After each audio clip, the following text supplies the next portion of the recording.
Lawrence Bishnoi life story part 2। Lawrence Bishnoi का जन्म पंजाब के अबोहर में एक अच्छे संपन्न घर में हुआ था। पिता लविंदर सिंह पंजाब पुलिस में कांस्टेबल थे। पुरखों की अच्छी जमीन जायदाद थी। ऐसा अनुमान है कि जब लॉरेंस बिश्नोई पैदा हुआ था उस वक्त उसके पिता के पास करीब 7 करोड़ की प्रॉपर्टी थी। लॉरेंस बिश्नोई के नाम को लेकर भी लोगों में काफी उत्सुकता रहती है। दरअसल लॉरेंस नाम रखने के 2 कारण थे। एक तो यह कि पंजाबी कल्चर में बच्चों के विदेशी नाम रखने का काफी क्रेज है। दूसरा, लॉरेंस का रंग रूप भी काफी अट्रैक्टिव था, इसीलिए घर वालों ने नाम रखा लॉरेंस, जिसका अर्थ है ब्राइट यानी उज्जवल। लॉरेंस बिश्नोई की स्कूलिंग अबोहर के ही सचखंड कॉन्वेंट स्कूल में हुई। घर में पढ़ाई लिखाई का माहौल काफी सपोर्टिव था और पैसे की भी कोई कमी नहीं थी, इसीलिए लॉरेंस ने हायर एजुकेशन के लिए चंडीगढ़ के मशहूर डीएवी कॉलेज में एडमिशन ले लिया। लॉरेंस बिश्नोई बचपन से ही शहीद भगत सिंह को अपना आइडल मानता था, इसीलिए कॉलेज में उसका झुकाव छात्र राजनीति की तरफ हो गया। इसी बीच लॉरेंस बिश्नोई अपने स्मार्ट लुक्स और बेबाक बोलने के कारण कॉलेज में काफी पॉपुलर हो गया था और छात्र राजनीति से संबंधित एक संस्था SOPU students organisation of Punjab university का स्टेट प्रेसिडेंट भी बना दिया गया था। कहा जाता है कि इसके पीछे युवा अकाली दल नेता विक्रमजीत सिंह और विक्की मिद्दू खेड़ा का पूरा सपोर्ट था। इसी बीच पंजाब यूनिवर्सिटी में इलेक्शंस का समय आ गया और लॉरेंस बिश्नोई भी प्रेसिडेंट के उम्मीदवार के तौर पर इलेक्शंस में खड़ा हो गया और यहीं से शुरू होता है लॉरेंस बिश्नोई की जिंदगी का नया चैप्टर।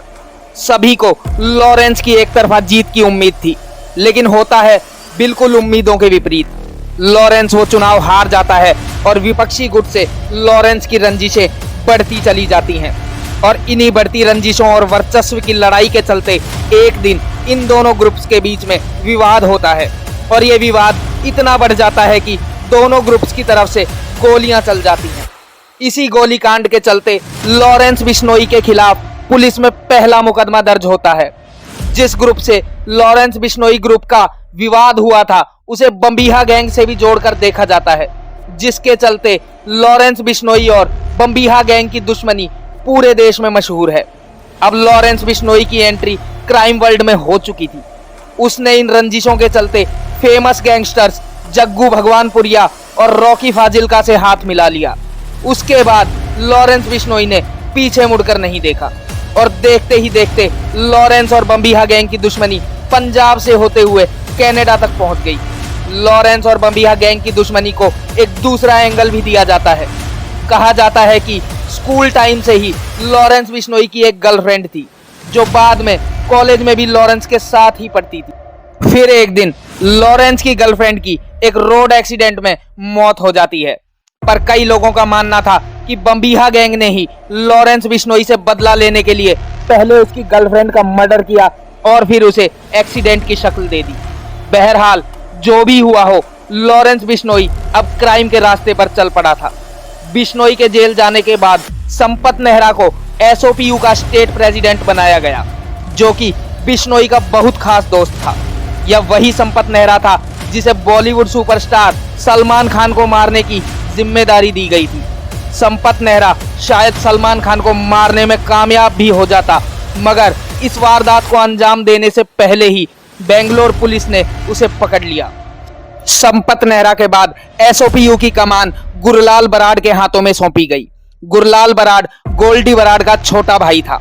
गोल्डी बराड़ को लॉरेंस का राइट हैंड कहा जाता है, जो कि कनाडा में रहकर लॉरेंस बिश्नोई गैंग को ऑपरेट करता है। मशहूर पंजाबी सिंगर सिद्धू मूसेवाला की हत्या का मास्टरमाइंड भी गोल्डी बराड़ ही था। फिर जुलाई 2017 में बम्बीहा गैंग से जुड़े एक शख्स लवी देओरा की हत्या हो जाती है, जिसका आरोप लॉरेंस बिश्नोई ग्रुप पर लगता है। बदले में बम्बीहा गैंग 2020 में गुरलाल बराड़ और 2021 में विक्की मिद्दू खेड़ा की हत्या कर देता है।